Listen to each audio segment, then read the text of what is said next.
Particles.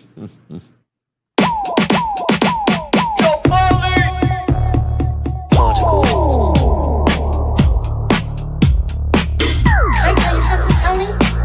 Don't pretend like I got a choice. Particles.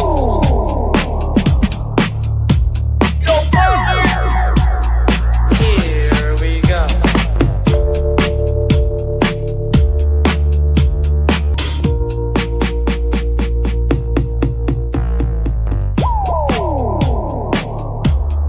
Here we go. Hey, now, y'all. Hey, listen, sorry about that. We were scrambling behind the scenes. We were just having some problems. And why shouldn't we, right? Why shouldn't we be having problems today? Of course we're having problems. I'll tell you what's been going on. It was the Polymac Particles equivalent of that play the Niners ran on 4th down, where all of a sudden now we're running the freaking option offense. I got McCaffrey pitching the ball to freaking use check. And I'm watching. Oh, Tony, now I can't hear you. I can't hear you. We good. Let the good times roll, kids. There we go. On the short side, I Hey! was going to say, they ran that play on the short side of the field, no less. Yeah, Like, what? yeah. Let's just start running the option out of nowhere. As you can tell, I'm not in the best of moods today, and we had all these problems. So again, Same. that was like our version. I was McCaffrey. That is my name. I just optioned the ball to Tony. He fumbled it, of course. Ball's bouncing around by the sidelines. Use checks getting thrown onto the ground. And so our pre-show technical expeditions were just about as successful as that play. Okay, so again, sorry about the delay. We're going to give it to you today the best we can. It's not my this is not my favorite day. I got to be honest with you. I went to the Bob Weir ceremony at City Hall, which was beautiful. Came home, watched the game, and I just felt like I went 12 rounds with Mike Tyson, dude. I was beaten to a freaking pulp emotionally after that day. But we're gonna give it to you the way we like to give it to you. It is Martin Luther King Day, so I want to say Happy MLK Day. I know a lot of you are not working today, so we'll keep the show on the shorter side today. We'll let everybody get out of here and enjoy the holiday. That includes Tony and myself. Tony actually has coaching stuff happening shortly, so he's got to get to his girl, Olivia, and get on with the dad-daughter basketball expeditions. And you know what? At least you have that. Like, I just got to sit here and kind of try to process everything that just happened over the weekend. It was the key word for me is just disappointing. I was really disappointed with what the Niners showed us on Saturday. I expected a lot more. I was of the belief, Tony, that the Niners had a shot to win that ball game. And so what we saw was not anything resembling competitive football. It was a big disappointment for me, Tony. So Sourdough Cell, I see you on the chat, and he or she says, I watched that effing game whistle to whistle. So did I. I watched it till the bitter end, and I'm like, oh, you always do. No, you watch it whole time. Of course. The Yeah, me too. The second half was just, the first half is so freaking frustrating because I am not going to say these are excuses. I just want to say there were weird things happening in the first half. Well, the kickoff return, which when a hole is that gaping on a kickoff return, there's usually holding or a block in the back. That's all I'm going to say. If you go back and watch the kickoff return, there's a massive block in the back, uncalled. Whatever, fine. Hey, Rashid, tip of the cap, 97 yards. Hey, okay. And tip of the cap to the Seahawks. And I got to tip my cap to the Seahawks overall because they're a better team and they're healthy. They're freaking healthy. Okay. Like, what a season for the Niners. We can get deeper into it as the show goes on, Paulie. But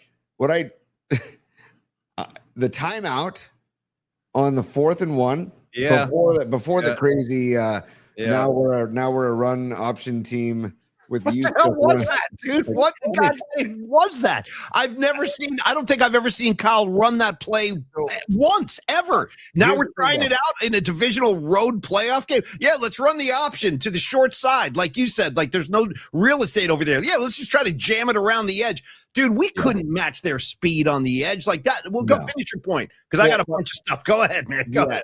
Yeah. In fairness to Kyle, if that play would have worked, we would have been like, whoa, look at Dipsy do, a little spice, a little, So it's like, I get it. Like, he's trying to mix it up and trying to show something they've never done before. So I do get that. But it was just run between the tackles. Yes. Thank you. Thank you. That's just, in hindsight 2020, of course. But the play before it, dude, we got, hey, ref, You do not have to grant a timeout when the coach is yelling timeout as the ball is snapped. I watched that replay over and over and over. So McDonald motions to the ref to call timeout right before the ball is snapped. The ref does not whistle, does not do anything until after the ball is snapped. Yeah. So the play has started. Yeah. You don't call timeout. I saw it. I know. Go ahead. Yeah. The Niners converted on that 4th and 1 on that play. Next thing you know, we're getting a play blown dead as Jennings is catching the ball for a first down. Horse S. It was horse S. It was a horrible call. It was a horrible moment for the league, and we're not the only ones. Look at what happened to Buffalo. I mean, they got screwed as well. Yep. You know, and I have to tell you, Tony, the last 4 teams standing. Oh, so God. you're coming at me, yeah. dude. You're coming at me with the Pats at Denver with a backup quarterback and the Rams at bro. This is about as low wattage of a championship Sunday that I can remember, honestly. And I have to think that outside of the specific West Coast, California and Washington, who else in the country are interested in these games? Like, I don't like nobody cares. Who cares about the Broncos? Who cares about the Rams in Seattle if you're not from the LA or Seattle? Like, I'm just saying, there's not a lot of sizzle, Tony, on Championship Sunday. Not with these matchups. The only thing that's sizzling for me is that props to the Niners for the 2 teams in the NFC Championship are from the NFC West. Yeah. So it just goes to show that it was the best division in football. It was. The Niners that's 4 of their 17 games were right there, the 2 teams that are in the NFC Championship. So you got to, again, tip your cap to Shanahan and the Niners. And how about this, Tony? The Niners beat both of those teams this year. They beat them both. Yeah. They beat them both. Yeah. And I got to say, I'm rooting for a Seattle-Denver Super Bowl. Okay, I want a Niner Bowl where I see Hufanga, Dre Greenlaw, Sam Darnold in the Super Bowl. I like that. I can dig that. Yes. Oh, dude, you know what, Tony? I'm glad you're saying that because I hadn't looked at it, Tony, if I can go corporate speak again, just real quick for your head. Because, Tony, I hadn't looked at it through that lens. I hadn't looked through that lens. That's another tale. I'm sick of that. Get away from me with your lenses. I have to take a look at it through that lens. But anyway, you're right. I would love to see Greenlaw, dude, get back to a Super Bowl. Correct the wrong of him blowing out his Achilles in our last Super Bowl, and maybe he can get himself a ring. That's a great call. I like that a lot.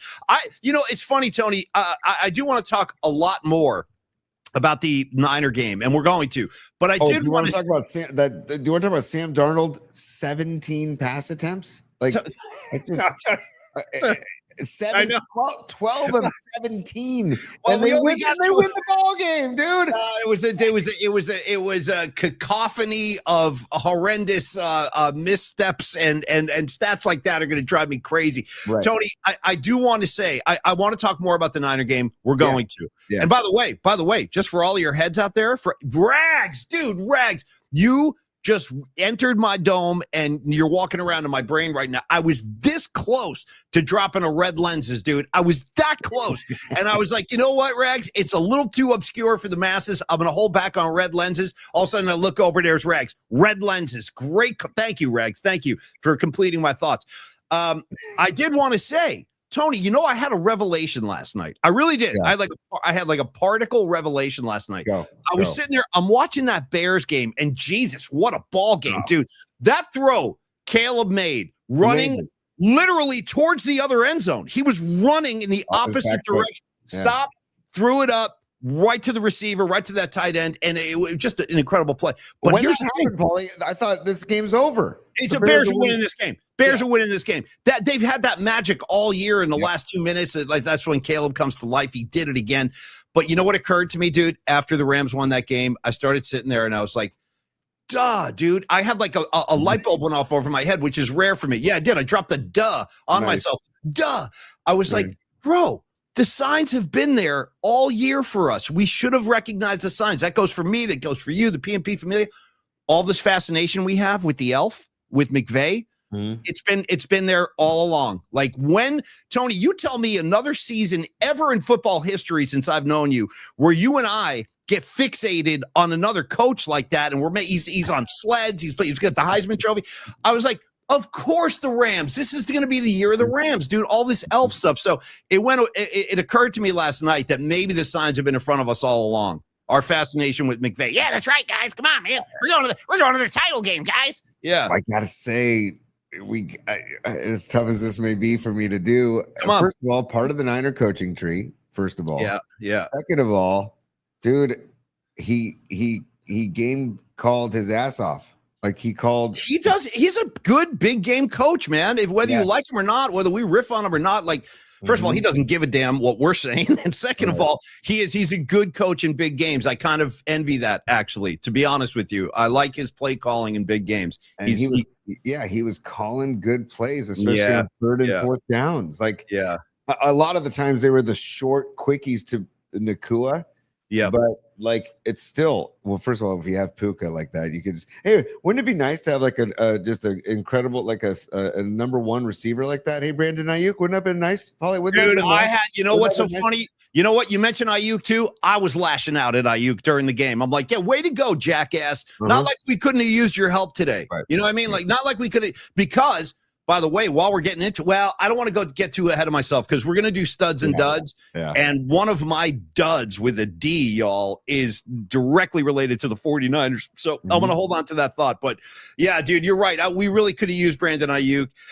The injuries finally caught up with us. Fred Warner, on the field trying to help and coach and talk guys up. It just wasn't enough. And, the atmosphere was, it was insane up there.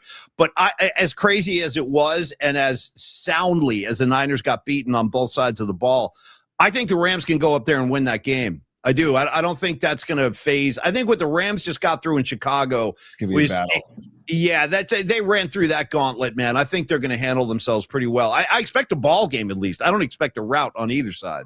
I'll be pulling. I mean, I'm not pulling, but if the Seahawks win, I'll be thrilled. You're telling me you want another LA team after the Dodgers nonsense? You want another LA team in the freaking Super Bowl now? No, Tony, no. Let me see. The thing is, here's the problem though I have with that. Here's my spiritual existential crisis. You heard me. It's an existential crisis, Tony. I hate the Seahawks guts. I hate them. I hate them. I really do. It's official again. I was like, you know what? But now, they're fans. It's the whole thing up there. Like it's the whole vibe that the way they Tony, like a lot of the rappers used to say this back in the day, like in the 80s when like hip hop like language was still being born. You would hear this a lot.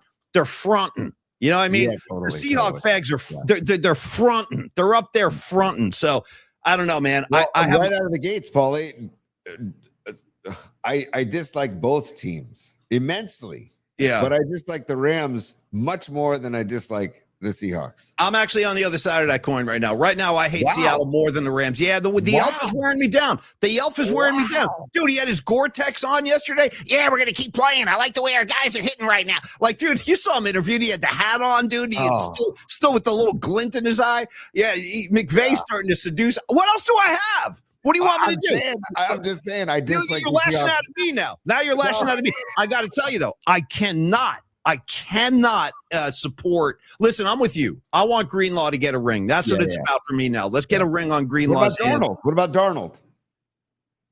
Like you said, 17. No, with Darnold. No, dude. 17. Listen, if we had a pass rush, we might have won that game. By the way, only got to him once, dude. He had all day back there. Their speed, the speed of the Seattle Seahawks. Yeah. Boy, that was like a slap in the face. That was like a reality check, I think. I hope all of you felt that way because we couldn't get around the edge offensively. Defensively, the pass rush has been a problem pretty much the whole season. We couldn't generate any turnovers. Like every single thing we needed to do, we did not check any of those boxes. And it was really, again, just really disappointing. I feel like that the gym teacher in Beavis and Butthead that says, kick me in the Jimmy, right? Do it again. Yeah. Because that's what it felt like. The kickoff return for a touchdown felt like somebody had just kicked me right in the junk. Because I was excited. I was locked in. Everybody was. Yeah, there was beer in hand, like ready. And then all of a sudden, wait, what? Were you talking about the opening kick return? Yes, dude. Yeah. It's like, oh my God, man. And by the way, hey, Sky Moore. Oh, Jesus. The fact that you're our kickoff return, the Niners kickoff returns were not good. Let's just say No, that. our special teams, let's be on, dude. Let's no sugarcoating. The Niners special teams have been Except for Eddie. Yeah, except for Eddie. But I mean, I'm talking about like coverage and returns. Like we've been flatlined all year. Dude, we haven't had a sizzling play on special teams all year. Not one. The Niners brought Sky Moore over for his specialist as a punt returner and kick returner. There's a ball and there's a kickoff in the air that he could have grabbed, and he's like, he's getting out of the way so Robinson can catch it. It's like, what are we doing, dude? I don't know.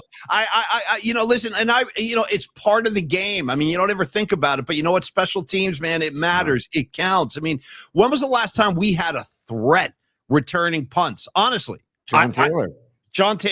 John freaking Taylor. And by the way, after he would return one to the house, he'd be like, give me my helmet. I got to get out there on offense now. Like, I mean, I think we need to emphasize special teams more in the draft or however they want to do this, but we need better special teams.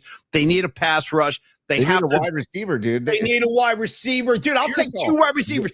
You know what?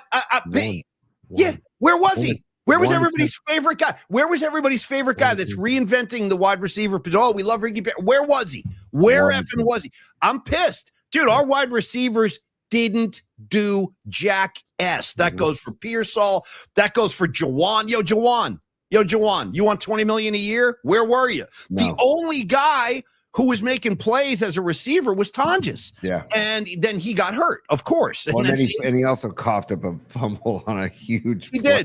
He did. Well, maybe if one of our wide receivers could get open once in a while, maybe we wouldn't have to force feed our backup tight end, man. Yeah. I'm just obviously. Dude. I mean, this is therapeutic for all of us, by the way, Paulie. I think for the people viewing the show and for you and I, it's therapy. We needed this session because you and I texted a little bit. Los D and I texted. We were like, and it's like, hey, by the way, we had another receiver too. Kendrick Bourne. Hello. Yeah. Where's 84? Yeah. Anybody seen 84? I haven't. Yeah. But I will. Everybody said to me, a great season. It was a great season, and far surpassed the expectations with all those injuries. Yes. But I feel like they underperformed. And yes, I'll tip my cap to Seattle because they're a damn good football team and very well coached. They are. But I just still I don't know when you get your ass handed to you like that. But the first half was just a weird half of football with all the things we've talked about so far that went on in that first half. Oh, by the way, let's call it defensive holding away from the ball. Yeah. Away from the ball. Dude, I heard who was it? God, who was it? Somebody on a post-game show on TV. He was like, I don't know if I've ever seen defensive holding called in a game by a D lineman, especially away from the ball. That might have been and by the way, while you're talking about one of the color commentators, dude, enough with Tom Brady. Enough. Enough. Dude, did you see there was a couple of times, dude, he was just sitting, he sounded like a fan watching a game, like Seattle would make a big play. He did this at least twice, maybe 3 times. Brady would watch a play and go, wow. Yeah. Wow. I'm like, dude, Brady, shut up with the wow, dude. I don't need Brady dropping wows on me. Wow. You know what I mean? Ooh, wow. I don't know. Everything pissed me off on Saturday. I called Tony at halftime. I'm like, you know what? I actually felt like the Niners still had a shot in that game. I told Tony at halftime, I go, I'll you know what? Because I think it was 17-6. Wasn't it 17-6 at halftime? No, it was 24-6 at half. But the stat lines were almost even. I know. Except for the kickoff return and the turnover. So it's it's hard. It didn't feel like they were getting immensely outplayed in the first half. Second half, yes, the game just went off the rails in the second half. Off the freaking rails, man. Yeah. Kenneth Walker, the dude we've talked, he's like a bowling ball, man. He is tough to bring down. And Kenneth Walker, the guy who scored 3 rushing touchdowns on us. Yeah, I saw him out there. 3 rushing touchdowns. I was disgusted. I'm sorry. He had a buck 16, 19 carries, a buck 16, 3 TDs. But I thought they would try and literally stack the box and stop Walker, especially when Charbonnet got hurt. After Charbonnet got hurt and wasn't coming back, then all you're getting is Walker, and then make Darnold beat you. They didn't do that. No. Well, we never could apply any pressure. We couldn't get to him. We had no pass rush. He was way too comfortable back there. But you got to blitz more. You got to send more people then, I guess. Well, maybe Saleh forgot some of his blitz packages in one of the interviews he had last week. Dude, I'm pissed about that. Yeah, he said last week after Philly, I'm not taking interviews until Sunday. He said that.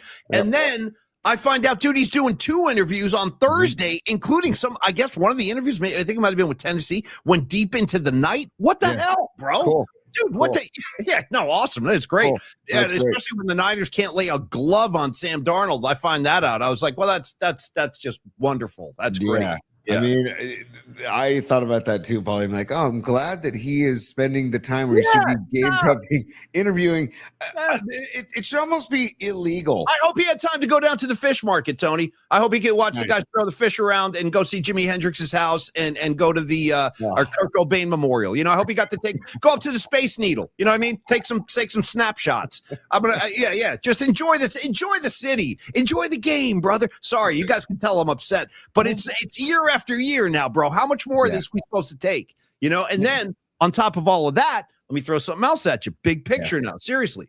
Mm-hmm. Where are we in this whole expedition? Oh, dude, the window's closing, Paulie. The window's closing. That's kind of what I'm saying. Next year, and I think we put it in. I put it on the title of today's show. The Niners need to be all in on next year. They need to go. They need to treat the draft. They need to trade. They need to do. The windows are closing. There's a good chance Kittle is not coming back next season.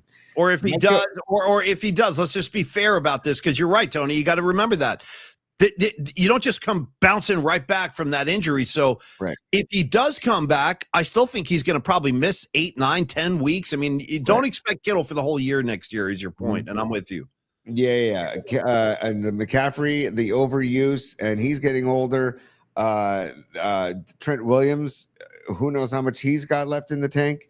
Who knows how Bosa is going to come back. I mean, it's just, there's a lot of question marks.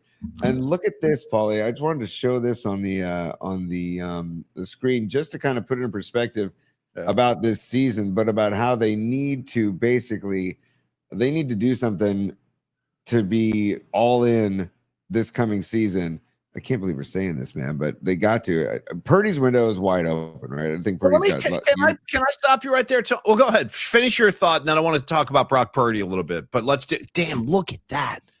Run that through for me, T, if you can. Tell us what you're looking at here. This is how many games missed from injury. Okay. By the way, I got a quick question. Got a quick question, and I love this. Is this so? Hold on, bro. Did you just sit there, take your phone out, and take a picture of the screen? Yeah. I saw this. This was during Rod's postgame show. No, it's good. I'm laughing. Because I recognize the wall. I'm like, that looks like Tony's wall right there with the brick. It is my wall. Okay, I got it. Good.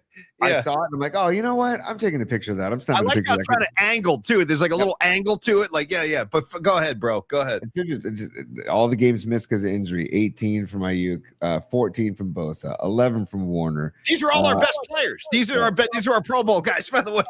Yeah. So when you see that, it's just like, Jesus, man. Basically, the healthiest team is going to, the best / healthiest team is going to be there in the end. So again, that's why I'll always tip my cap to Kyle and the coaching staff and the kids and the players, and the old vets that stepped in. Kendricks, Wallow, Siegel, like all these guys. Siegel had a tough PI call, by the way. That was a very, very tough call. Another very tough call. Yeah. And then, dude, Big Alan Chico, I see you on the chat. He says Pearsall bust. And Big Al, I'm with you on this too. I think we anointed this kid. Well, I tried not to actually, but I observed. Yeah. We talked about it on the show. I'm like, why is everybody talking about this guy like he's the second coming of Jerry Rice? This guy. I mean, we don't know anything about Ricky Pearsall. Now, what we do know about him is he has a really hard time staying on the field. And yesterday, he might as well have not even have been there, or Saturday, because he was not involved in the game at all. Patty, I want to actually contradict something I saw you post there too, and it's fine. And we all see different things, but I'm telling you, I think I was not thrilled with Brock Purdy's postseason. Like Patty said, she liked the game he played. I was not. Listen, 2 playoff games, 3 interceptions. I mean, and the pick he threw was, it was just a horrible decision. Floating that ball across the middle of the field in the traffic. I mean, I didn't like the way Brock Purdy looked in this postseason, Tony. How about you? Maybe I'm being too critical, but I didn't like either game. I didn't think he was at his, not even close to being at his best in either game. He definitely didn't play to the contract that he's been given. No. If you want to talk about dollar signs and what he just got paid, you would think that he would have marched up and down the field against both playoff games. So yeah, I wasn't thrilled. I'm not going to play. What can I say? I'm thrilled because I wasn't thrilled on how Purdy played. I wanted Purdy to use his legs more. I wanted Purdy to just be more. That's actually a very good call. You should stay on that for a second. That's I hadn't thought about that, but you're right. His scrambling was not really a part of this game at all, and it could have helped open things up if he would have just tucked it in. Yeah, dude. Seattle's defense is very, very good, but you got to do things to keep them on their toes, to not get comfortable, to not sit back and expect things. And I mean, I hate to say this. Go ahead. But dude, this is hypocrisy at its finest, Paulie. if the tush push is legal, they should have just tush pushed that 4th and 1. What, do you talk about the option play? Yes. The option. Dude, if you notice, most tush pushes go for a yard, if not 2. Right? Yeah. So do that. Can I Tonjes or Farrell and Juszczyk pushing Purdy through? Yeah. When I saw Juszczyk, I'm like, this is a disaster. Yeah. Before he even tossed the ball. The whole play was you could see what they were trying to do when it was taking shape. I'm like, wait a minute, you're not pitching this, are you? He did pitch it. Oh my God. It was awful. That was like a bad high school practice play. That just did not look good on any level. Listen, I just think Brock wasn't crazy about his performance. And again, why don't we do this, Tony? Why don't we do because I keep kind of I'm veering into studs and duds territory. Why don't we do our supers? Because there's a bunch of them we haven't acknowledged yet. How about we go supers? We go, let's go Dami Peralta, who, by the way, I spent the afternoon with at the Bob Weir ceremony. Dom, it was great having you at my side, man. And I was there, and I'll try to talk about that a little. It's tough today, but I was there. We wrapped the show with that, Paulie, on like some tender vibes. You know what I mean? Boy, it was very emotional. But anyway, Dom was there. I was there. Triple E was part of our crew. Triple E was there. David Drutz, his beautiful wife Kim, and we had a nice little 5-pack right there. And in any case, Dami, let's do supers, stellar design, and then we'll do studs and duds. How's that? Yeah, and I talked to Neil Donardi this morning. He says to say hello, Paulie, and to everybody in the PNP Familia. And I'll be seeing Neil tonight at our school's chili cook-off tonight for the national championship. Ooh, that sounds like fun. Grab a bowl. Yeah, grab a bowl.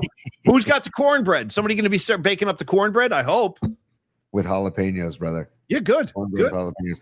Stand by, Paulie. This will lighten the mood a little bit. Oh, yeah. It's business time. It's business time. I know what you're trying to say. You're trying to say it's time for business. It's business time. Ooh. Oh, that made me feel good. Actually, I needed that too. Yeah. I needed that too. And by the way, you ever try just a little bit of honey on your cornbread? Don't be afraid. Hell yeah. Don't be afraid. Yeah. Hell yeah. Dude, I woke up basically to corn muffins being cooked once a week, baked once a week in my house on a school day. So the smell of what are you talking about? What, your mom? What you talking about, Willis? Your mom was making cornbread during school days? I didn't get that kind of treatment. Okay. What? Oh, dude. Shout out to Jiffy corn muffin mix, brother. Jiffy corn muffin mix. As we were kids, if you know the box, you know the box. It's the blue box. It's got the corn muffins on the front. Anyway, hey, shout out to Tony. Shout out to and also shout out to, I love the name, by the way. Guy sounds like a rock star. Ricardo Small. Shout out to Ricardo Small. He goes, I'm about to have a bowl of chili right now with some cornbread. Good for you, Ricardo. I wish I was with you, bro. I could use a bowl myself. Okay, Tony, take me through the supers. I can't see him, so help us out. Yeah, I was going to take you to supers, but just to reminisce, because it's a fun Monday here, there it is right there. That's the Jiffy corn muffin mix that my mom would make the corn muffins in the morning. Well, Tony, Tony's got a lot of, you ever notice this about Tony? He's got a lot of rules and regulations with his food and like what you can eat, what you can't eat. Like, the time he was like, you can't have cranberries on the Thanksgiving table. We almost had like an uprising over that. People got really upset. And now I got Arkansas Dave. He's driving the lane. I'm going to let you take this one, Tony, directly. Arkansas Dave says, no true Southerner would make cornbread from a box. Tony, I'll take your reactions. Dude, I'm definitely not. Isn't it true, Tony? Yeah. Go ahead. I respect Arkansas Dave because I am not a true Southerner, man. And as a kid, good answer. That's a good, reasonable answer. Yeah, you're born in California. What do you want? Yeah. And also, I was a nightmare to wake up in the morning on school days. Like, my dad. I'm not there to wake up right now, dude. Right now, I'm still catching up from all the Murph and Mack years, bro. I didn't sleep for 18 years. I'm still trying to catch up, man. I mean, my dad would be at the bottom of the stairs yelling my name, and I would just roll over, and then so the window was small as far as to if I could get a corn muffin before I. And when you drove into the high school parking lot late for school, I'm hoping you had the windows down like Kevin Bacon blasting A Quiet Riot, like in Footloose. You know what's funny, dude, is I had a yellow bug like Kevin Bacon did in Footloose, by the way. Nice. Yeah. Okay. So, remember Watch That Attitude, boy. So he hits him with the license, dude. He takes his license, he hits him in the chin. Totally. Yeah, he gives him an upstroke. Wham. Yeah. By the way, Rags, this is okay. We're getting off the rails. I'll get back to Supers in a second. But Rags over the weekend texted and said that he will not watch Footloose until he has a chance to watch it with me. So, Paulie, we have a Footloose movie date next summer if you want to join us. Okay. Anytime, man. I'm in. Yeah. Here we go. Patty's a super. She's the first super. That's very apropos that she's a super. And she says IT support funds. She did that at the beginning of the show when we were having StreamYard issues at the beginning. Sorry about that. Yeah, thanks, Patty. Thank you, dear. I'm not. Can I blame StreamYard? I'm not sure. I don't think it's anything Tony and I did. I don't think it was StreamYard. I think it was actually the soundboards, because the soundboards have been finicky lately. Mine's been sticking lately, so not to get too technical. Maybe they have like a year shelf life. Maybe like we're gonna have to replace them. By the way, the guy who put in my last dishwasher told me this. I almost burned my own house down out of anger over this one. I was getting a dish. This guy was in our house. He was taking the old dishwasher out, putting the new one in. And he goes, yeah, man. He goes, I swear to God, you guys, a lot of you homeowners probably already know stuff like this. So he's taking my old dishwasher out. This is like 5-6 years ago. And he goes, damn. He's like, I hate to do this because this dishwasher you have, it's a really good model. And he goes, they used to make these to last like a lifetime. He goes, now all these new ones, these GE, all these appliances, he goes, they make them so they'll last about 6-7 years, and then they break down, so you have to replace them. So they're built to last like temporarily now. So anyway, just a little appliance tip from your old pal Paulie Mack. Just keep an eye on that. Yeah. You mean like how Apple will build things and then be like, 100%. Oh, no. 100%. Now you can't plug that headphone into that phone. Oh, cool. Let me go buy an adapter for $17. So as long as Bill Gates is happy, or whatever that dude's name is. And when you get 5 million people buying a $17 adapter, you're doing pretty well. Yeah, You're doing all right. Okay. All right. We're getting into it. Let's go. Yeah, sorry. It's Martin Luther King Day. For God's sake. It's supposed to be a peaceful day of harmony for everybody. Tony, shout out YouTube, Pride in the Name of Love. Get me through the supers, man. Yeah. We don't need no stinking badges. What's up, Greg? He says, he goes, not what I wanted to write, but guess you can't swear in a super chat. He wanted to drop an F-bomb basically, and he can't. So Greg, we feel you. We're frustrated as well, but thank you for the super. Thank you, man. Thanks, man. I hope that every team I wanted to win, Paulie, lost. Same here. I really wanted the Bears. I was starting to feel that whole thing and the magic that they had, and it would have been nice to see the Bears go up to Seattle and get them in a fist fight. But now we got the elf, dude. We got the elf. By the way, Paulie, I saw this. I think it was on social media. I forget where I saw it, but somebody said, "Time for the Texans to Mac Jones." Basically, wait, say that again. Time for the Texans to call up the Niners and make a trade for Mac Jones, because they're saying the CJ Stroud project is over in Houston and it's time to get Mac Jones. Mac Jones is going to get a lot of interest, man. No, I don't want to lose Mac Jones. I'm just saying. But if you can get a high quality player in return, you might have to consider it, man. So, and by the way, while we're talking about teams acquiring players and making and by the way, We didn't even mention this. I'm sorry. We should have probably led the show with this, but we were kind of turned around with the technical problems we were having. McDermott out in Buffalo. It's like, boy, it's a harsh way to start your Monday after going, ready for this, Tony? 9 seasons in Buffalo, 98-50. Yeah, let's get rid of him. Yeah. He's no good, obviously. He's no good. 98-50. You're fired. Oh, cool. Thanks. I don't know if that's a coaching thing up there. I mean, I guess they had to change the optics of the situation, but I don't know if a new head coach is going to solve Buffalo's problems. I mean, Wouldn't you think the GM would have to go too if they're getting rid of McDermott? Because the GM stays. Yeah, the GM stays up there. The whole thing is kind of sketchy. And if I'm Josh Allen, I don't know how psyched about this I am. I'm like, that's my head coach. I always was under the impression those two had a good thing together. But I guess they looked at the landscape. They're like, you're telling me we got no Joe Burrow, there's no Pat Mahomes, and you still can't get to the Super Bowl. I think, but that kind of decision is the kind of decision I do not expect that we're going to see in San Francisco. I still think Kyle is entrenched. Yep. I do wonder about John Lynch at this point because it's been heartbreak after heartbreak after heartbreak. I mean, they've come so close, and not this year, obviously, but there have been years we've been, 8 minutes away with a 10-point lead. Jesus Christ. But Paulie, look at this again. I'm going to present this again. Look at the amount of talent on that list. Yeah. That Lynch has brought in, right? So I no, that's reasonable. That's reasonable. And it's just been bad. It's just I joked around on multiple text threads saying the curse of Santa Clara continues, right? Because ever since they've moved to Santa Clara, they haven't been able to get it done. Do you put any stock into this substation story and the electricity and the currents? I just want to make one comment before you respond. Yeah. How many of you saw this over the weekend? I don't think I put this in bookmarks. I might have. It was I think it was on Friday night. I found an interview with Delaney Walker. Yep. And this is what he said. Did you see that? Yep. Okay. For those of you who missed this, Delaney Walker did an interview and they asked him about that. They said, all these players get hurt, and this is not a new thing. The Niners have injury problems every single year.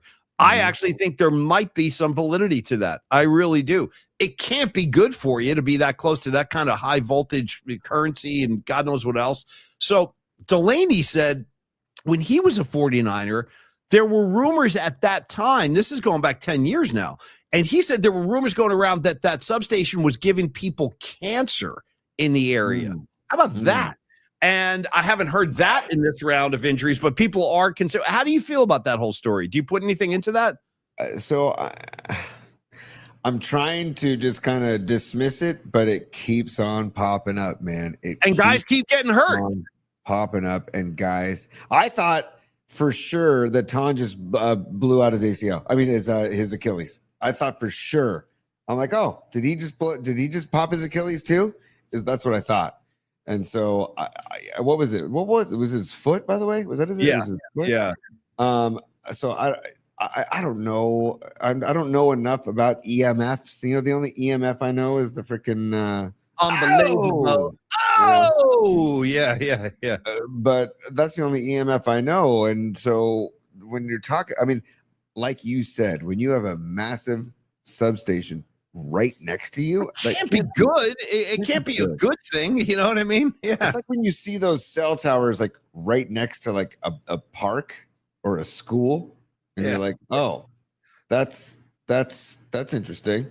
Sometimes when I drive over the Richmond Bridge and I'm going into the East Bay, I look over on the left at all those like power plants or whatever that stuff is with the smoke coming out. I'm like, this can't be good. Like whatever this is, this stuff can't be good for the environment. There's all this weird smoke coming out. I'm like, okay, I don't know.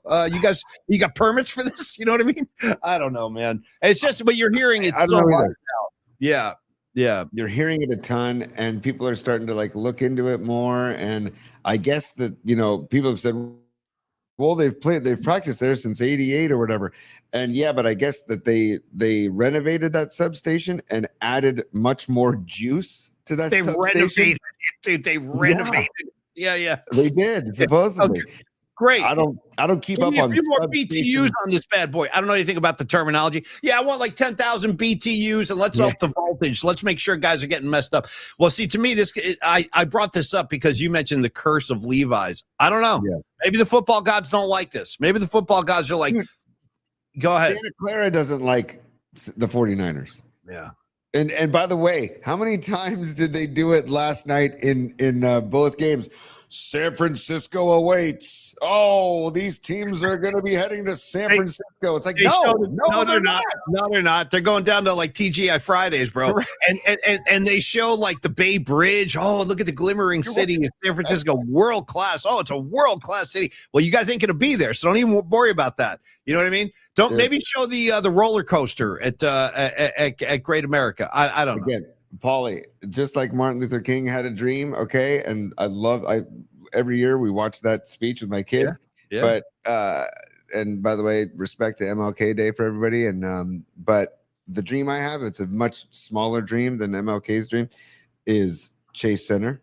I'm sorry, Oracle Park, a little bit further south, Chase Center. Then you got the mini spheres, and then you've got Levi's Stadium. Levi's Stadium North, but maybe don't call it Levi's. Call it whatever you want, whatever sponsor wants to pay for it. But how about Bill Walsh Stadium or something like that? Or you know what I mean? Yeah, Bill Walsh Field, man. Let's just keep it appropriate. Yeah. Done. Yeah. So or DeBartolo, Eddie DeBartolo Field. God's sakes. Dude, Eddie D Field. Let's go. Yeah. I'm just saying, it's all warehouses down there. You've seen it, like further south of Chase Center, like east of Long Beach. Yeah, I know. It's Santa Clara. I mean, listen, you guys, we've tried it. You know what I mean? We've been down there 10 years. Yeah. Santa Clara. No, I know, man. I know.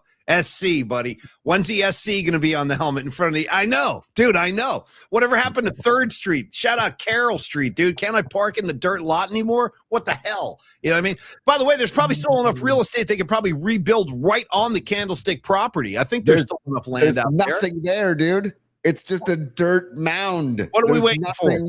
What there? Like Mickey said in Rocky 2. What are we waiting for? What are we waiting for? Okay, hold on. I got more supers, Paulie. Sorry, I apologize. For God's sake, give me the for Christ's sakes, will you cover yourself? Totally. That's a serious mental disorder. Wearing ladies' underpants. You know what I mean? I'm wearing ladies' underpants right now, by the way. But Tony, go ahead. They're probably more comfortable. Yeah. More form-fitting. Noemi is a super, and she says, is there a new rule we're unaware of? Do teams have up to 5 seconds post-snap to call a timeout? Funny you should ask, Noemi, because that was a key play in the first half. Again, I'm not making excuses. Seattle's a better team. They kicked the Niners' ass. I'm just saying the first half was weird, okay? The block in the back, if you watch the kickoff, the block in the back by number 38. And then, by the way, number 38 blocks God, who's 33 on the Niners? Why am I blanking on 33? He blocks him in the back. And then further down the kickoff return, 38 shows up again, and he shoves again in the back, like on the other end of the field. It was like, oh, okay. Anyways, kudos to the Seahawks. Tip of the cap. They deserve to be in the NFC Championship. Yeah, they're a real good team. They got talent on both sides of the ball. They got speed on both sides of the ball. Yeah. But Noemi, to your point, 4th and 1, beautiful play call by Kyle Shanahan. Ball caught by Juwan Jennings. Whistle as the ball's in the air. Okay. Seriously, I watched the play. I saw it. I know. And I'm laughing. Then I'm like, you know what? Okay, I want to go see. Okay, I'm going to watch this. And you can see, I should show everybody, but you can see on the bottom of the screen, you can see McDonald. He's standing next to the ref. Yeah, he like leans in. Yeah. Do this. Mm-hmm. And the ref is looking at the line of scrimmage as he should. Yeah. He looks to his right at McDonald. And then he says, oh, crap, you want to call a timeout. Then he looks back to the line of scrimmage. The ball is snapped. And then he starts running towards the on the field to call a timeout. It's like, no bueno, dude. First of all, you don't have to grant that timeout. There's no rule that says when a coach yells for timeout, you have to give it to him. Especially if the play is already being run. If you're in the middle of the play, you don't know. Well, yeah. So anyways, good question, Noemi.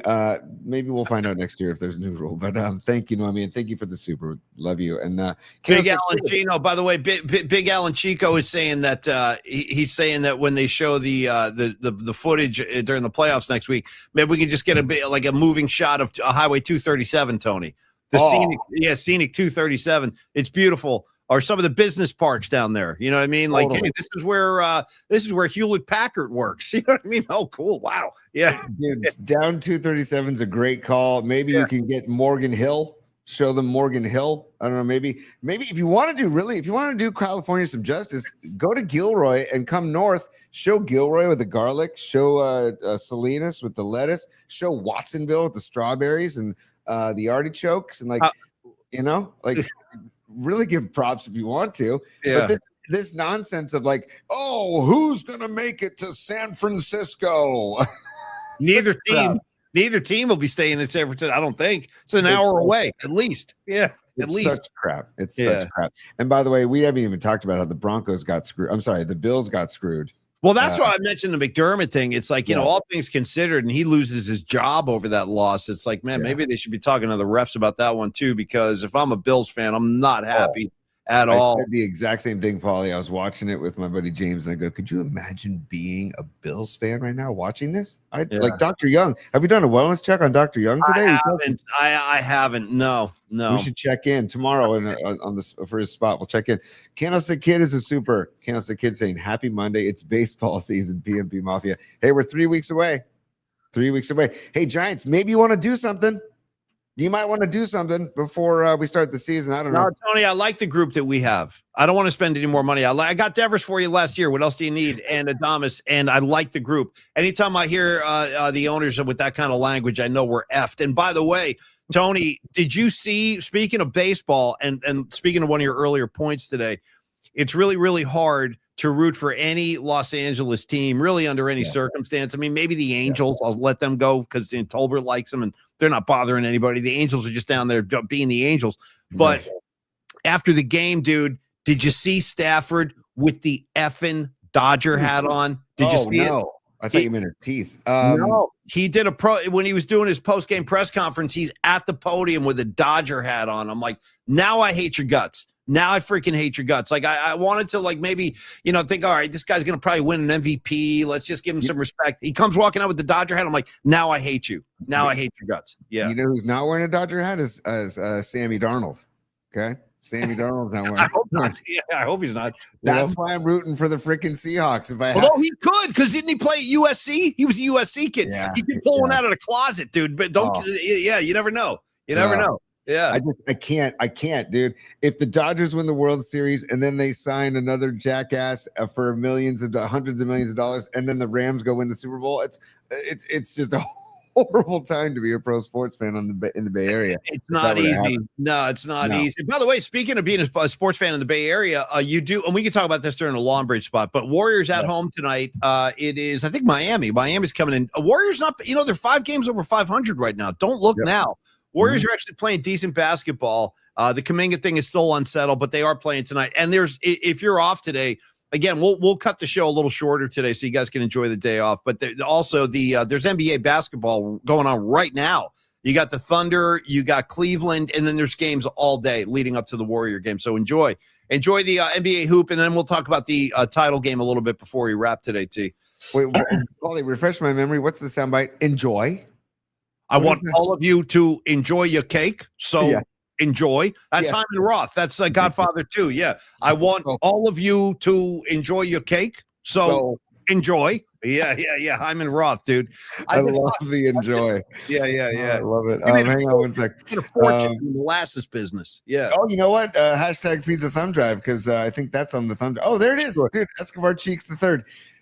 Hashtag F the Rams. Hashtag F the Seahawks. Hashtag I'm rooting for the AFC. Hashtag F Shady Shohei. Hashtag F the Dodgers. Hashtag free the thumb drive.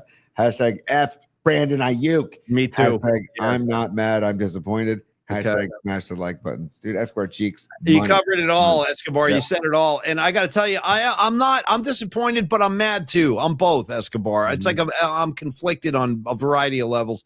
It's just, I'm just tired of being the team that goes home every effing year, even when I think we have the best roster in football, which I think we did in 23, and we still got sent home by the Kansas City Chiefs. I'm frustrated. Of course, I'm disappointed. I said that was the operative word of my entire reaction to that game was just disappointment. I told Rags I was disappointed yesterday. He was trying to give me a pep talk and pick me up. I'm like, nah, man, it's the same thing every year out here with the Niners now. I mean, it's just like, how do you want your loss served up? Do you want your loss medium rare in the division round? down? Would you like your loss well done in the title game? Or perhaps you'd like our 5-star blue plate special, a Super Bowl loss, because now we're piling those up as well. So part of me's a little pissed. Sorry, Tony, but I don't like this period we're in, dude, where we get sent home every effing year. Come on, man. Happy 31st anniversary, Paulie, by the way. Just happy 31st anniversary, if you know what I'm talking about. 31st anniversary. I'm going to be thinking. No, help me out. I can't do any math right now. What is it? Of no Super Bowls, of no Super Bowl wins. Happy 31st. Is that what it is now? 31? That's no way to treat Dante Whitner either, because I think that was January of 95. January of 95.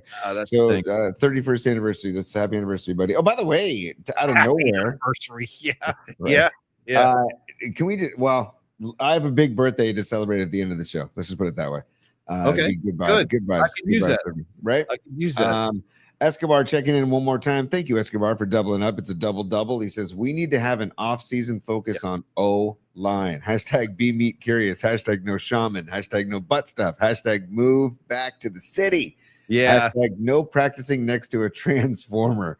Hashtag shut up, Brady. You feel me on that, Escobar? I'm sorry. I don't want to be like one of these guys who's always picking on the announcers. I know it's not an easy job. There's no way I could do that job. I would be awful at that. But I'm a little Brady'd out. I'm just OD'd on Tom Brady. He's on the field before the game. Oh, here's me talking to Brock Purdy. Here's me throwing a football. Wow. Like, it's just his whole thing is just wearing me down, Tone. I don't know. Didn't it seem like he was going out of his way not to sound like, because he grew up a Niner fan and grew up on the peninsula, that he almost went out of his way to not talk about the Niners favorably? That's what I felt. That's like he went out of his way to do it. I would say this, maybe there might be something to that, but I would also say the 49ers did not give him a single thing to get excited about. Like, there was no pulse out there. So with that being said, Tony, it's time for studs and duds. Well, hold on. We got more supers, dude. Hold on. And you know what? Just I can't see him. I couldn't tell. I can't see him. All good. And just for the vibe, to keep the vibes light. It's business time. I know what you're trying to say. You're trying to say it's time for business. It's business time. Ooh. All right, there we go. That's keeping me in a happy place, Paulie. Helps me out too. Yeah. Good. Sourdough Cell checking in. He says, shout out planned obsolescence. Sorry. Sourdough Cell. By the way, San Jose Giants hat in the it's a good shot. Nice work. Yeah. And then NorCal Refrigeration and HVAC checking in saying it's a York curse. Interesting. I mean, interesting. I don't know. Very interesting. And then, oh, dude, look at this. Bearded Bob is a new YouTube member, PMP VIP. Bearded Bob, welcome, brother. By the way, everybody, this is my daughter's godfather. We call him Bob Oso. His name is Bob Osborne, but we call him Bob Oso. And he's also, we call him Bearded Bob. He's got a nice, thick and rich salt and pepper beard. A friend of mine since grammar school. Paulie's a dear friend of Paulie's as well. I'm a big fan of Bob's. I'm a Bob fan. Yep. Bob always keeps it real, man. He's very even keel, man. He doesn't get too high, too low. He just keeps it even keel. So he's a good resource. What's his take on this? Well, I'll get it from him. Bob, if you're in the chat, let us know in the chat your take on the season, your take on the game, and we'll throw it up on the screen, brother. But thank you for becoming a PMP VIP.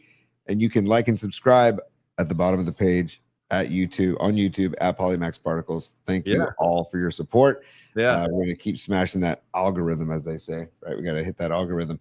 Mark Gravy Graves is a super, and he says gifted one. Oh, he gifted a Particles membership. Right on, Graves. Nice. Rad. Thank you, Mark. Paulie, speaking of like the back end of not even knowing how that works, like I don't know. So if Gravy gifted one, does he pick somebody to do that, or like do we pick somebody? I got knighting somebody. You know what I mean? We need like a big ceremony. Like we'll knight you with Particles. But Gravy, I dig it. Thanks for your generosity, man. And we also have to talk about Lily Merchant. Again, Lily Merchant bought a musical assignment sponsorship, and she wants to gift it to one of the broads of PMP. What's our role in that? Do we need to be involved in that, or are they doing that themselves? I don't know. I'll email Lily and see exactly how she wants to do it. I'll email her today and see how she wants to do it. But on that note, Paulie, if you want to just keep everything kind of just chill for a second, okay?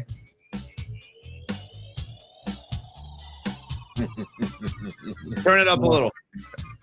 Ladies and gentlemen, put your hands together. together for the broads of PMP.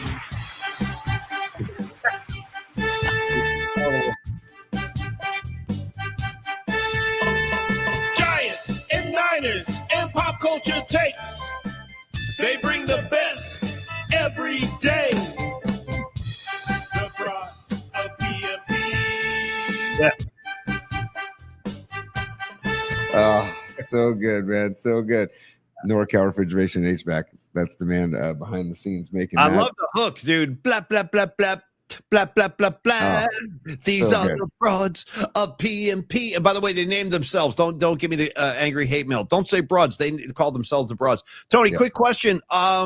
Do we, because I forget, I've lost track, and I have no compass to get home here. Do we have a guest sponsor for Music Assignment this Friday, or is that open? No, it's open. It's open. But we have to, but also Lily has already sponsored a segment, but I need to find out from Lily if she wants to do it this Friday and gift it to somebody this Friday. Okay. Moving forward. So I'll follow up with Lily. Yeah. If she wants to pick like the Friday going into the Super Bowl or the Friday after the championship Sunday. Or this Friday if we're open. That's why I asked. Like if it's wide open, you want to do it this Friday, come on in. And again, if you would like to participate in that, I really enjoyed David, by the way, on Friday. I really did. I dug his vibe big time. All the references, and he was just, I mean, dude, we went a long time with him too. I didn't realize until I looked up. I'm like, Tony, it's almost 2:00. I think we got to go. But anyway, he was awesome, and that's our opportunity to interact with you like that. So if you want to sponsor the Music Assignment, or you'd like to sponsor the Hot and Sour Picks, or Studs and Duds, whatever it is, come on in, become part of the show, make a donation to the show, polishpod@gmail.com. Tell us what's on your mind, and we'll definitely get you scheduled. Okay, Tony, you worked through. Okay. Stevie B checking in. I knew Fareed wasn't going to be able to check out the show today because he's with his kids on the holiday. The Robot Centaur Sports Desk, Stevie B taking over. This is the Stevie B Sports Desk, and he says Purdy will not need surgery on his toe. So that's an update we just got from the Sports Desk of Stevie B.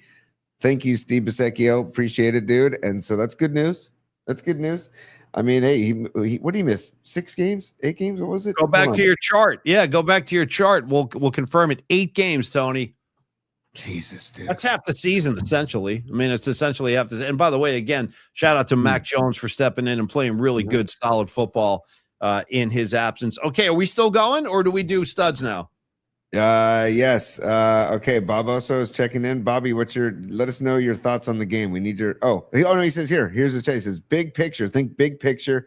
Niners had no business being in the divisional playoff game and being 1 win away from being the 1 seed. They overachieved with all their injuries, which are 100% power plant related. Bob, I feel you. No, dude, I might feel the same way, actually. It really, there's Bob on the chat too. RIP Bobby. Tony joining me at the Sphere. Let's talk about making it happen. Hey, Bob, dude, I was at the ceremony on Saturday. It was really beautiful, but very emotional. It was a really, really emotional day. Joan Baez. Dude, Joan Baez, don't get me going. Don't get me going on that right now. Let's go through this, what we need to do here. Are we done with we're done with the supers, but here's a little tease of just the and then we'll wrap and then we'll move on, Paulie. But sorry, I didn't have it ready. I apologize. We can move on to it later. I just wanted to show a picture of you and Triple E at the Bob Weir celebration, but we can do it later. But Bob also says, meet him at the Sphere. Bob, meet me at the mini spheres that are going to be built in 2026 here. So, Paulie, you wanted to give some love to Stellar Design, correct? I do. Yeah, I do. And I also want to do studs and duds after that. We'll Stellar Design, studs and duds, Long Bridge, peace. And well, just a word on the Who's Your Daddy tonight, too. Talk a little championship football game, if I may. Okay, quickly, though, Stellar Design, Don Peralta. Let me tell you a couple things about Don Peralta. There I was, right there in front of the Bill Graham Civic Center on the lawn. It was a beautiful day in the city, and all of a sudden, bam, right to my right, there's Don Peralta. It was great to be with you during the Bob Weir tribute over the weekend. And, of course, Dom is the brains. He is the talent behind Stellar Design, which, as I've said, is the San Francisco Bay Area-based industrial design studio shaping the future of product innovation. Goha will actually be showcasing at the Tropical Plant International Expo this week in Fort Lauderdale, Florida. Nice, dude. Nice. Yeah, we're going to wish Kieran and the entire team great success. Great success. I always think about Bharat when I see that. Yes. Nice. Great success. Go to tpie.org/home for more information. But that's awesome about Goha. It's a great product. Keep your plants clean. Keep the scene clean.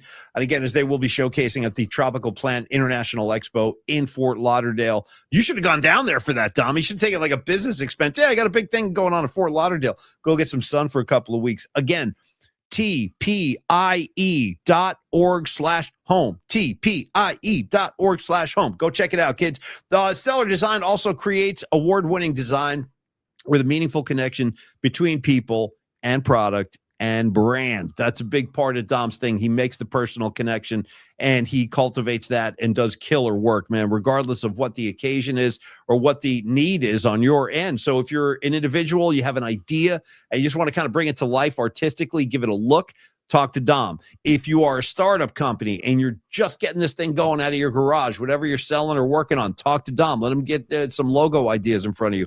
Or if you're a Fortune 500 company, you just need a great artist on your roster, Dom Peralta is the guy. Talk to Dom because Stellar Design offers partnership to achieve out-of-this-world design. Tony, visit stellar.design and make design impact happen. You can always reach out to Dom anytime, as we've said, Dominic@stellar.design. And there I see you've got the Goha stuff. Yeah, that's such a great tool, man. Yeah, the Goha Plant Care, which is that they're going to that conference in Florida this week. And Dom was going to go, but I think his lovely bride is going to go in his presence, or in his absence, excuse me. But it is a cool tool, and go to gohaplantcare.com if you want to check out what they're doing over there too, because it's just what I love about the Dom Peralta is he's all heart, and the projects he chooses and the products he is backing and helps create are all very useful and helpful products. So we love Dom. We love the work he does on Stellar Design and Peralta Arts and what he does for our show too. So Dom, thank you so much, brother. And again, you said, Paulie, get in touch with Dom. If you want to contact him again, you can email Dom at it's Dominic@stellar.design or text him 650-796-3144. Thanks, P. Thank you, Big T. Okay, studs and duds time. Then we'll do some Longbridge and a little word on the national title game tonight, and then we'll dismiss the class. Tony, who wants to go first? You want to go with your first stud? You want to go duds first? I'm going to let you kind of steer the ship here. Whatever you want to do. Yeah, speaking of Dom Peralta, I just wanted to show that real quick. It's just Dom just doing his thing. I love this the flexing and the thumb down. Thank you, Dom, for making that little studs and duds logo. Paulie, I guess I'll go. I'll give you my stud first. You can defer, just like the Niners. If you want me to run back an opening kickoff, you can defer. It's up to you. Yeah. Well, gosh, I don't like. Keep the ball. Keep the ball. Keep possession, dude. You're running the show here. Tell me whatever you want to do. I'm going to go. I'm going to pick a stud right out of the gates. I don't like that I have to do this, Paulie, and I don't like that. We have to watch them in the NFC Championship game, but I got to say this is my stud from the weekend. I'm just going to give you some visual aids.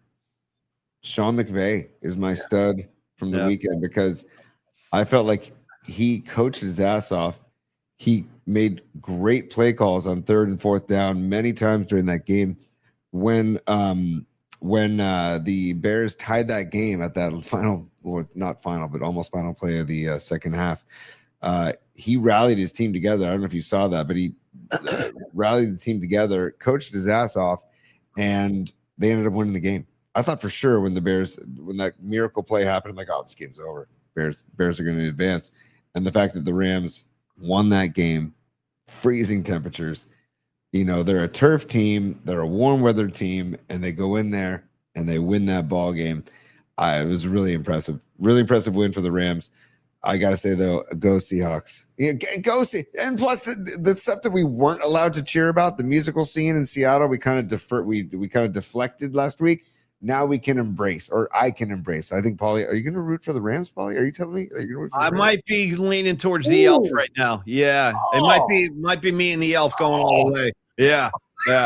I can't root for Seattle. I just can't. I don't Do you subscribe to the theory of that you want to root for the team to beat you, so you can just nah, because I don't want Seattle getting anything. I don't want them getting anything. And why do you want the Rams? Why do you want the Rams to get something? Just more elf coverage. You know what I mean? More interviews, more post games. Yeah, we like the way we look today. Yeah, it was really good.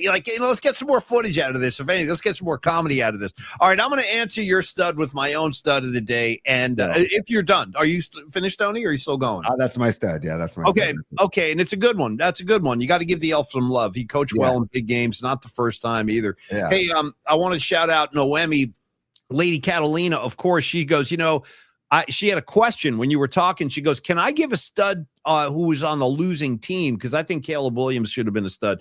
And it's a great call. You know what's so funny about that, Noemi? I had a whole thing about Caleb prepared. I'm like, he was going to be my stud until the Rams won the game. So, and this was not planned. Tony and I did not huddle up on this at all, but I'm actually going to pull a stud from the Rams too. And my stud of the weekend, ready for this? The Rams defense. Because if you actually look at what they did, they were the better, bigger, more physical defense that made the timely stops. Like you associate the Bears with, Butkus and Urlacher and Richard Dent and Singletary, the Monsters Midway. And, it just wasn't the case yesterday, dude. It was the Rams defense. Let's just look at a couple things. First of all, Matt Stafford did not throw a touchdown pass yesterday for the first time all year. So my point of bringing that up is to say, just to demonstrate it wasn't like Stafford went out there and won that game. Hardly the case at all. He made some nice throws. He moved the chains methodically. But again, it was the defense with their big stops. They forced the turnover. They got the interception off of Stafford. And here's the big thing for me. They stopped Chicago on fourth down 3 different times when they were inside the 35-yard line, including that goal line stand they made. Chicago could not penetrate that defense. So to me, it was the Rams defense that really won that game. 2017, that's your final in overtime. And I just thought they had to be acknowledged because the Rams with that, their high-powered offense won so many games for them this year, but I felt like yesterday it was the defense that won. So shout out to the Rams defense. They're my stud. Tony, I'm going to roll right into my dud, and I'm going to let you wrap up the studs and duds because I'm already foaming at the mouth. So let me just finish this one up. My dud, Niner offense. The 49er offense is my dud. I mean, 2 field goals, dude. That's what we're doing in a divisional game. Two field goals. That's what you're telling me. And again, Brock Purdy wasn't crazy about not only this game, but the game he played in Philly either. I thought those were 2 of his poorest playoff performances. It's not all his fault. But while we're talking about Brock Purdy and the duds is the 49er offense in my book, where were you, Ricky Pearsall? Where were you? Hey, Jawan Jennings, the guy who wants $20 million a year. Where were you? Where were you? Right. Brandon Ayuk, where were you? You know what I mean? So it's not all Brock Purdy's fault. I thought he could have played a much better game. He had nothing to throw to. We couldn't run the ball. And I was really surprised at that. I thought we had an advantage in that category. I thought Shanahan would really come up with some new wrinkles. And if his biggest wrinkle was running that option play on fourth down, that was a horrible look, poorly executed, didn't work, turned the ball over on downs. Niner offense is my duds, Tony. There's just no getting around it. You go to a divisional road playoff game, you come away with 2 field goals, you're not going to beat anybody. You're not going to beat anybody like By the way, Nicky DiFrancesco says, hey, they doubled their points from week 18. Yeah, right. Yeah, how about that? An offensive explosion, right? Oh, God. God help us. No, Bill Walsh is rolling over in his grave looking at that game yesterday. He was like, dude, I could have game planned a couple things. Get you at least in the end zone once. For Christ's sakes. No, you're probably, I can't argue with anything you're saying. The O-line too. It's time to rebuild the O-line. Enough is enough. There were a couple times where Brendel was just blocking a ghost. Yeah. It was like, what are you doing, dude? Yeah. Oh no, the guy's past you and in Purdy's face already, Jake. So anyways, Paulie, good pick. My dud, I don't even know if this is legal, Although, Paulie, stand by. Let's break the law, man. What the hell? Yeah, Come on. I want to break the law. I excel at that. You know. Rules are there ain't no rules. Yeah. Okay, Give so me a there are no law so I can break it, man. Let's go. My get some dud, and I guess my dud, Paulie, is Brandon Ayuk. That's my dud, because that guy just abandoned his entire team. Yes, he did. And Yes, he he did. abandoned the entire fan base. Yes. And he's getting paid handsomely. I don't care what he deferred or lost. He's still getting paid handsomely.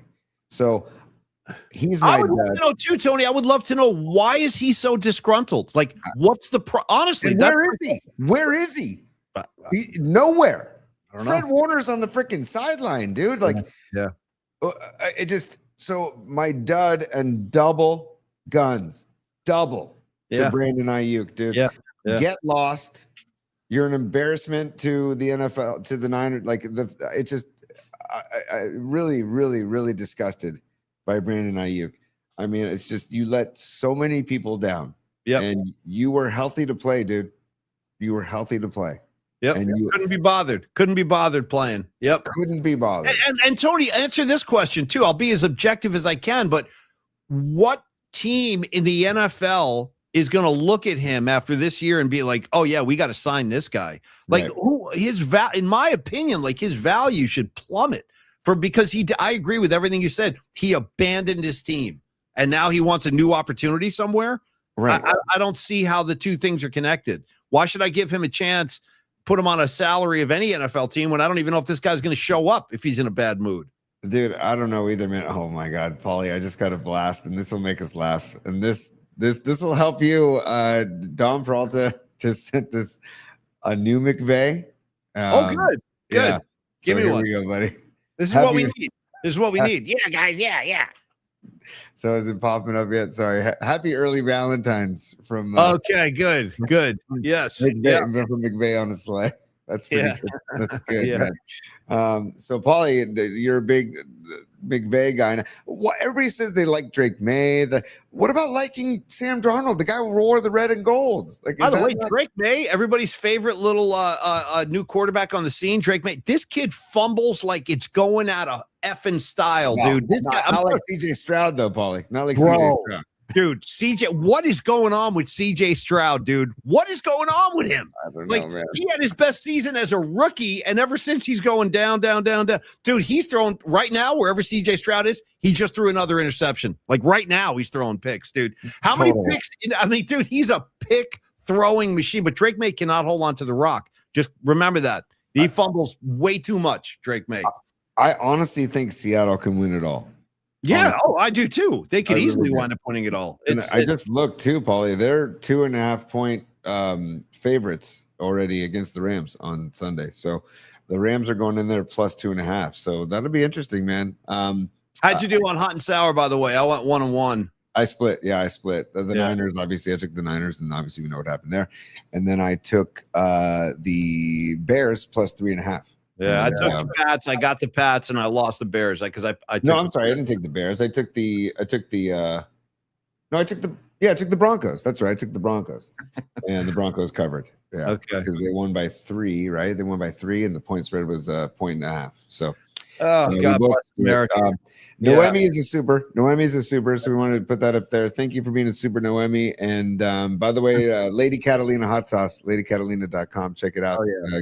Get involved in the new year. Damn good. The peach habanero. Get after it. Oh, babe, Ayuk don't got what I need. Oh, baby, Ayuk don't got what I need. I said, you're not a faithful friend. Nice. The Niners ain't your friend. Oh, baby, Ayuk got what I need. Awesome, though, Emmy. It works great too. The rhythm, the phrasing of it works beautifully. By the way, was that the last song we ever made? I think it is. Yeah. Wow. That's fitting. We should have known right there. Yeah, we should have known right there. So the changes were coming. By the way, I want to say, Tony, one more thing about you were talking about the Niner injuries and all that stuff. Just want to let people know that aren't Grateful Dead fans, during the ceremony on Saturday, George Kittle and Nick Bosa both had recorded video messages that played to the crowd. Wow. So yeah, among others. I mean, there were all kinds of people that sent videos, and your guy Trey was one of them, Bruce Hornsby, all kinds of people. So Willie Nelson. So all these video messages were coming through. Bosa was wearing a tie-dye 49er shirt in his. It was really cool. And then Bosa, I got to say, Bosa had some really heartfelt words for Bobby. He was cool. Like, it was cool. It was cool. So anyway, just letting you guys know the Niners were part of that ceremony too on Saturday at City Hall. Do you think Nick's been burning while he's making these coffee videos? Is he sparking a J while he's making these? You want my honest answer? The answer is yes. Yeah, right. The answer is right? yes. Yeah. Listen, we're all big boys and girls. I'm gonna tell you something right now. Listen, it's legal in the state of California. You may not like it, but it's legal. If Nicky Bosa wants to unwind with a little delish, I got no problem with that. Tony, go ahead. Herb. Yeah. Herb is a plant. Amen. Herb's so good for everything.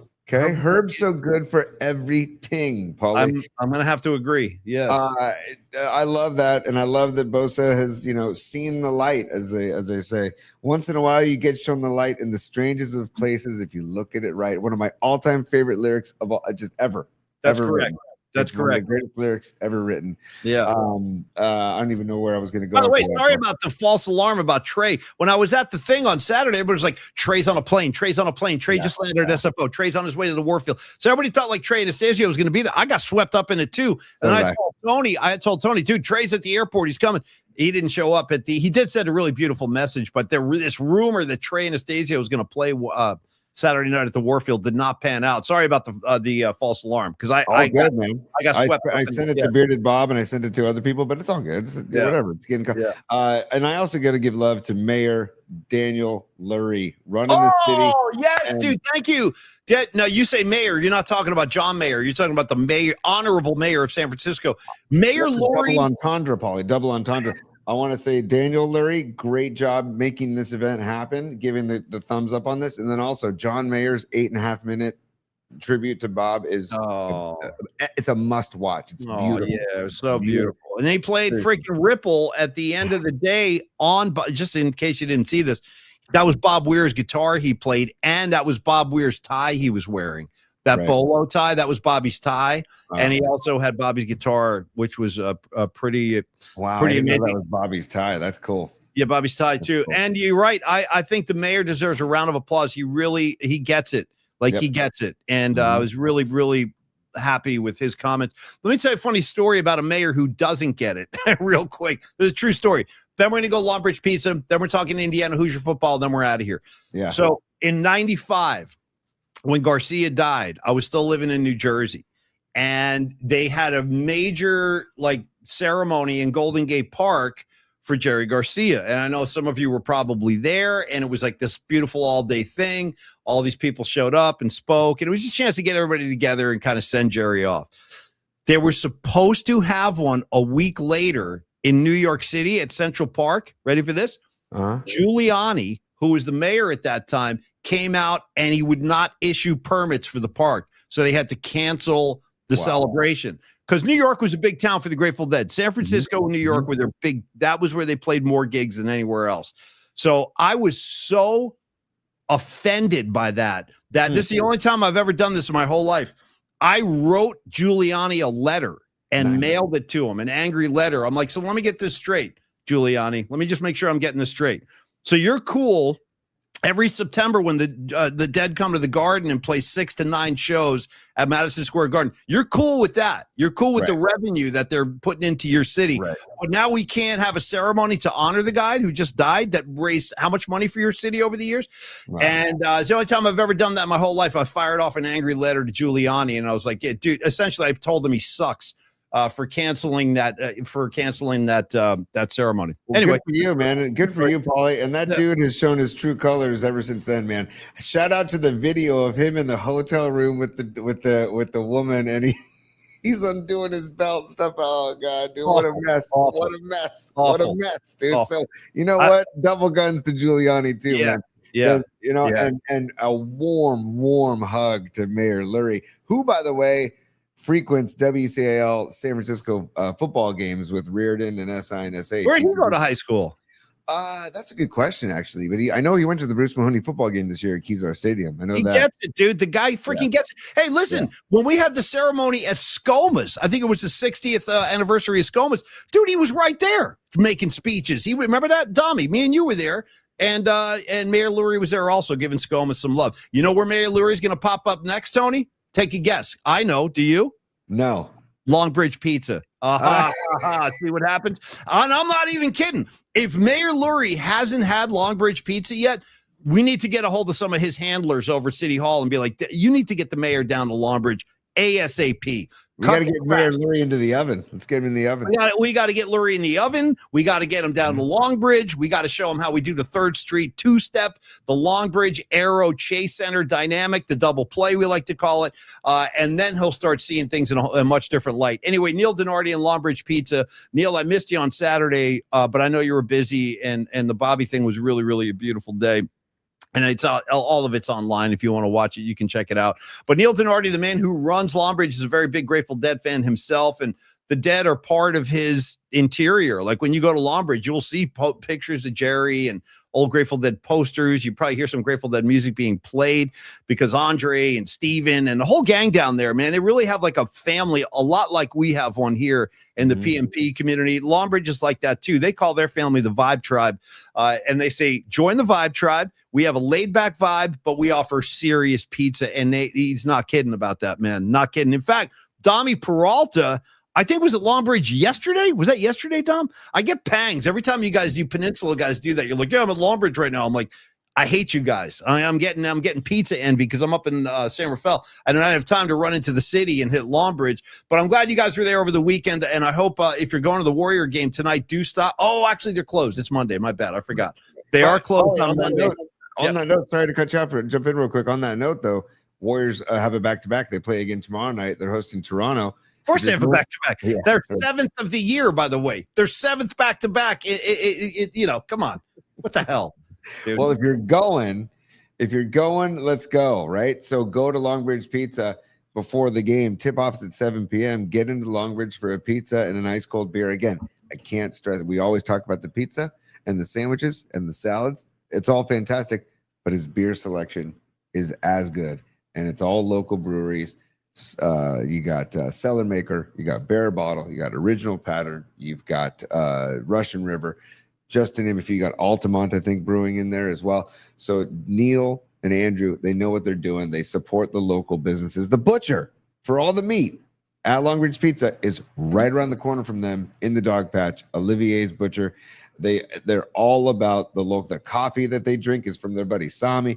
Like it's all part of the dog patch puzzle. And it's Longbridge Pizza. And you said probably the Vibe Tribe, longbridgepizza.com. Become a member of the Vibe Tribe. Get involved. Everybody that we have sent there or has gone there sends pictures and raves about it. And it's not just us raving about it. It's all the people that go. Rising Wolf was there last week. And I was just telling some friends of mine that were in town from Philly over the weekend. Shout out Antonio and Tiffany Velez. I was talking about Longbridge. He's like, yeah, I hear you talking about that. And I go, dude, the crust, the dough is sourdough. That's the secret weapon. It really is. It's to me, that's like the defining thing about that pizza that makes it so unique for me. And he got really like kind of like started almost like sweating because he's like, I'm getting that way right now. Actually, I really am. I'm starting to get that way right now because first of all, I need a hit. I'm like a junkie who needs a fix. I need a fix pretty badly. And and then I got Don Peralta over here on the board going, yeah, it was in yesterday. Dude, he got a loading dock, hot and honey. Okay. Nice. A loading dock. That's it. Give me a large loading dock. By the way, if you are like Tony, who we're going to wrap in just a minute here because Tony has a game he's going to coach today. And we're going to watch some basketball and enjoy the holiday. And happy Martin Luther King Day to everybody. I wish we could hold on to some of his ideas a little closer these days. And I encourage all of us to do that. But I was going to say, if you're a youth sports coach like old Creative Tony here, you can take the whole gang down to Longbridge. They accommodate private affairs in the back, private parties.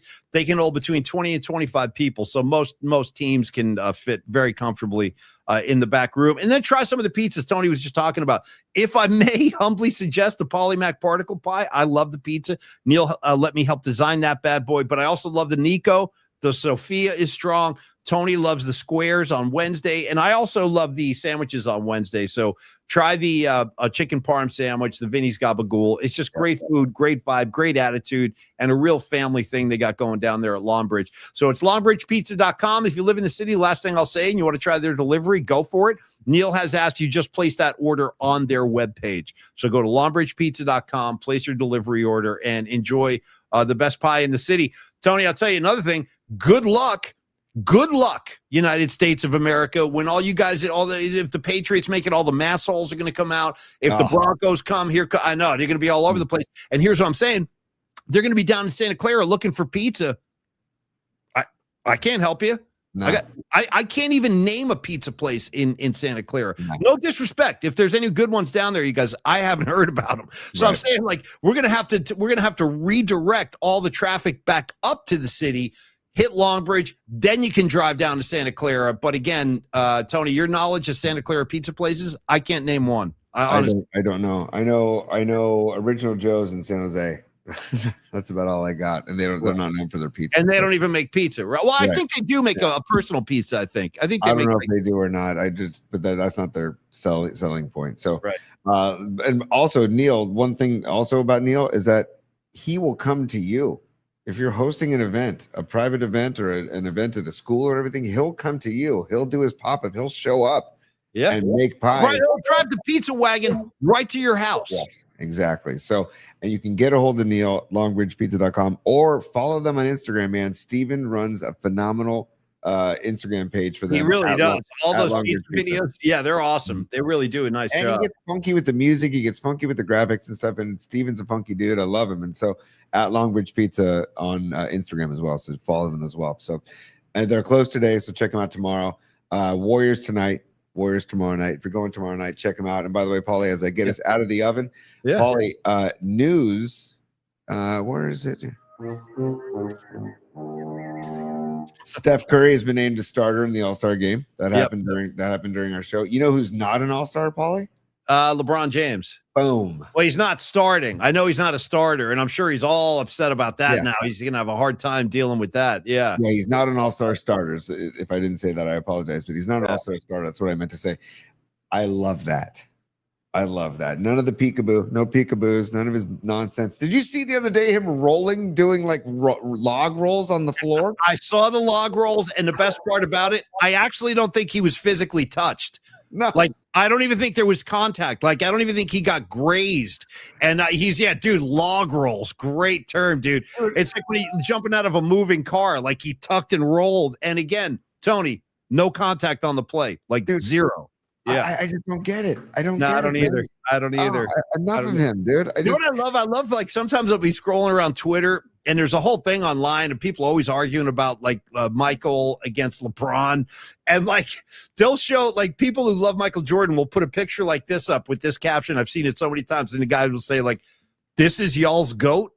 Like this is y'all's GOAT. Like this guy, the guy doing this. I'll take Michael Jordan personally. I saw him go to 6 finals and win them all. I don't know. And he was a defensive player of the year. And he was an MVP. And he was a scoring champion. I got news for you kids. Michael Jordan was about a 50 times better player than LeBron ever was. Take it to the bank. I'm just telling you. And I'm not even I'm not like a Michael diehard. I'm just telling you the truth. He was a better player. Sorry. I hate to break the news to you. Yeah.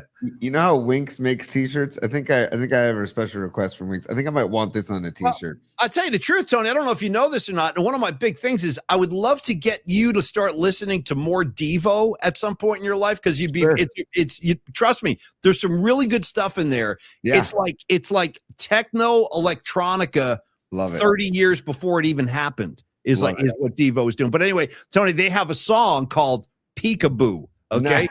Peekaboo, ha ha, peekaboo. So anyway, we could get that could be LeBron James's theme song, Peekaboo. Okay, Tony. Wait, that's not Peekaboo. Is that Susie and the Banshees? Peekaboo. I can't help you with Susie. I'm not sure about that one. Oh shoot. Yeah. It is. It's Susie and the Banshees. Peekaboo. There we go. Hey, Banshees. There we go. And Mark Gravy Grave, I like that. La Flop and Roll. Noemi, you love Devo. Yes, Peekaboo is a great song. Me and you, once again, Noemi, locked in. Awesome.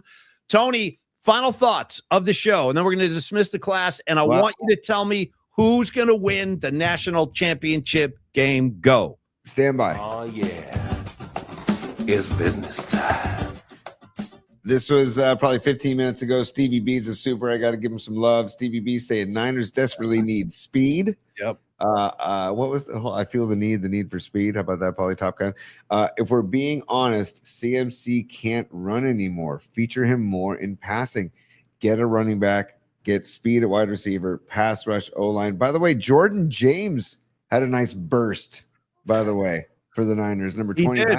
Physical, too. Physical, big, strong, physical runner. I like his style. Yeah. So, and the overuse of McCaffrey, like next year is going to be very interesting. And he's getting his, like, dude, he got his ass beat against Seattle. And it's like, by the way, I think Aaron Kask said this earlier in the chat. It's like, hey, Kyle, when the game was out of reach, you got to stop playing McCaffrey.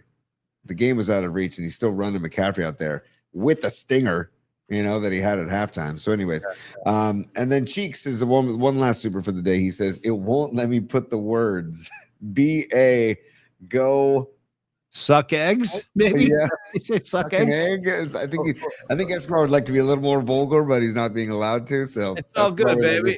Escobar, I picked the vibe up 100%. Noemi, beautiful world. Yes.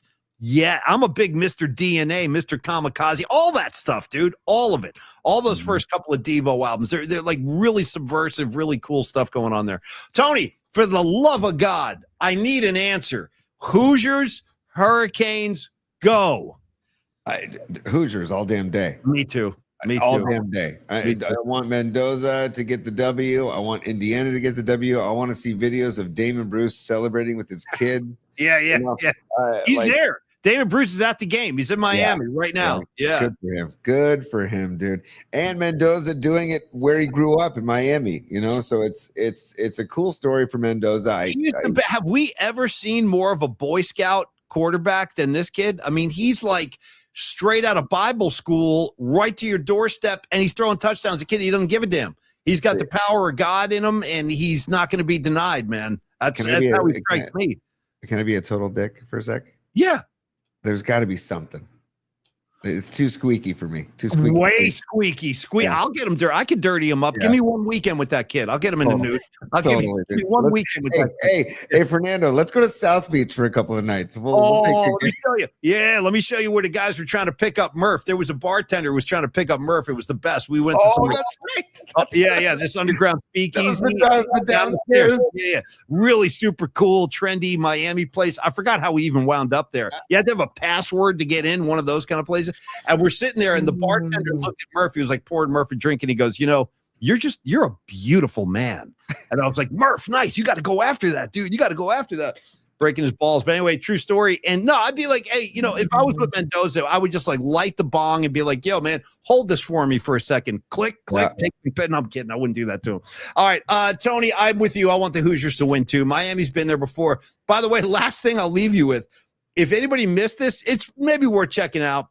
Saturday Night Live, they did two cool things over the weekend. They did a nice Bobby tribute near the end because the Grateful Dead played Saturday Night Live a couple times in the 70s. And they showed a really nice picture of Bobby near the end of the show. I appreciated that. Thank you, Chris Kelly. And then the other thing was they did a Michael Irvin sketch during the news. I don't know if you guys saw that. They have like a new cast member playing Michael Irvin, and the guy was like, yeah, man, I'm gonna run down 95 to the game right now. And the guy's like, run? Yeah. He goes, yeah, it's gonna take me like 6 days, but I'm going. And anyway, they're like, wait, didn't you graduate like 40 years ago? That's right. Yes, I did. Anyway, this guy, it's kind of funny seeing Michael Irvin lampoon like that on SNL, but kid was doing a pretty good job. And he's spot on, dude. And also, Irvin's like almost in the end zone on some of these highlights, dude. No, like, I know. That's kind of what they were saying. They showed pictures. Like there's one picture of Michael Irvin, like a real picture of him that they showed on SNL during the last game. Dude, he's on the sideline, Tony, on all fours. Like he's on all fours, like a buffalo, like a wild animal. I'm like, dude, what's he goes, here I am on all fours, and he was literally sorry, on all Rags. fours. Sorry, Rags, but that's reason alone for me to root for Indiana. Alone. Like, for the Michael Irvin stuff? Yes. I want to see Irvin crying after the game. I do. I want to see him crying. Yeah. So not tears of joy either. I want to see him pissed off and sad. All right. Well, you might get your wish. You actually might get your wish. The way Indiana's playing, you can't make a mistake. You have to play like perfect football. This team is so well coached. They're so disciplined, and they really function as a team. It's a really beautiful story, actually. You don't have to be a Hoosier fan to kind of pick up on the spirit of what they've done. So I'll leave you guys with that. I'll say, like, go Hoosiers. Hope you enjoy the game tonight. And I will say happy Martin Luther King Day. Enjoy the basketball. Enjoy the football game tonight. We'll be back tomorrow, hopefully on time with no more technical problems. But I'm glad we got the show in today, Tony. And there's more. There's a lot more I need to get out of my system. But enough for today, and we'll pick it up again tomorrow at high noon. T. Do your thing, buddy. It's a whole therapy session. And, Paulie, this is another good – this will be some good therapy. And then I have to wish a happy birthday to somebody, and then we'll say goodbye. So stand by. Saturday night. One more Saturday night. Saturday night. And, Paulie, happy 80th birthday to Dolly Parton, dude. Oh, good. Happy birthday, Dolly. Isn't that great? Yeah. I love Dolly Parton. And her early stuff is so good. Yeah. And the fact that she's still rocking and doing so well at the age of 80, I'm just really happy. Really happy for that Dolly's 80 today. So happy birthday to Dolly Parton. Go Hoosiers, 7.5 point favorites, but it was 8.5. So late money coming in on Miami, by the way. All right. Very interesting. Maybe it's the home field advantage thing or something. So anyways, Paulie, stand by. Business hours are over, baby. It's business. It's business time.